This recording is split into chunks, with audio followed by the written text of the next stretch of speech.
Les praticiens des arts divinatoires, qui fait quoi? L'objectif de cette vidéo est de présenter les différents types de professionnels de l'ésotérisme, leurs méthodes, leurs particularités. Ne pouvant tous les évoquer, nous nous sommes attardés sur les plus répandus, les plus sollicités par les consultants. Les professionnels de l'ésotérisme, qui sont-ils pour l'essentiel? Nous avons donc les médiums, les astrologues, les numérologues, les magnétiseurs et les cartomanciens. Médium, les médiums. Médium signifie milieu, c'est l'intermédiaire entre deux mondes. Un médium est donc un intermédiaire entre deux mondes, celui qui est le nôtre, visible, et celui de l'au-delà, invisible. Il convient ici de rappeler la distinction entre voyant et médium. En effet, un voyant est forcément un médium, mais un médium n'est pas forcément un voyant. Pas très clair. Soyons plus simples. Le médium, c'est un intermédiaire et il peut l'être par différents biais, par la vue, par le son, etc. Le voyant, aussi appelé clairvoyant, est en fait un médium qui voit. Le médium peut être aussi clairaudient, il est alors celui qui entend, et il peut être aussi spirit, c'est-à-dire qu'à ce moment-là, il est celui qui communique avec les entités de l'au-delà et transmet leur message au consultant. Les astrologues. Les astrologues sont en fait des professionnels qui basent leur science sur les astres. Astro, en grec signifiant les astres, logos signifiant langage.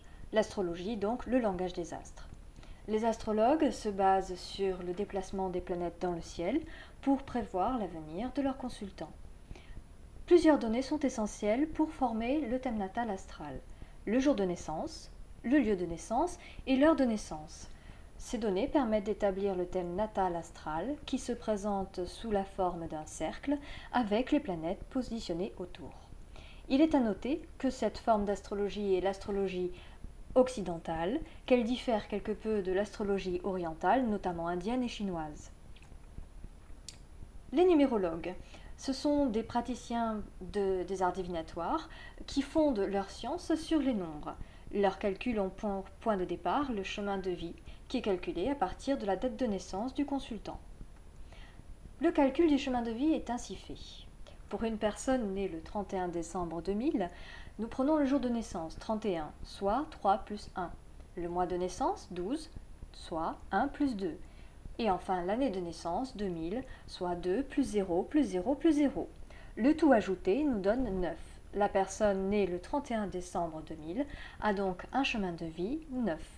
Le numérologue se fondera sur ce chemin de vie pour prévoir l'avenir de cette personne. Les magnétiseurs. Les magnétiseurs sont en fait des professionnels qui ont le don de soigner, de guérir et d'apaiser les maux du corps et de l'âme par l'imposition de leurs mains. Le magnétisme peut se faire de manière indirecte, sur photo, mais il est préférable de le pratiquer en direct, en sachant qu'il n'est pas nécessaire de toucher la personne. Il est à noter que ce qui compte pour que le magnétisme soit efficace, c'est une bonne entente, à la fois du consultant vers le professionnel et réciproquement, afin que l'énergie véhiculée soit transmise dans de bonnes conditions.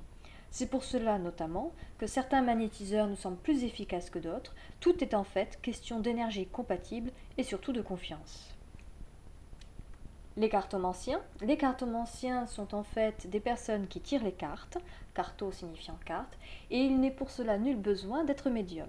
Cependant, l'interprétation des cartes, même s'il ne nécessite pas de dons spécifiques, demande une sensibilité aux symboles qui sont représentés sur les cartes, et demande aussi d'être capable d'écouter ses ressentis tout en restant objectif, ce qui est loin d'être évident, surtout lorsque la question posée concerne personnellement le consultant.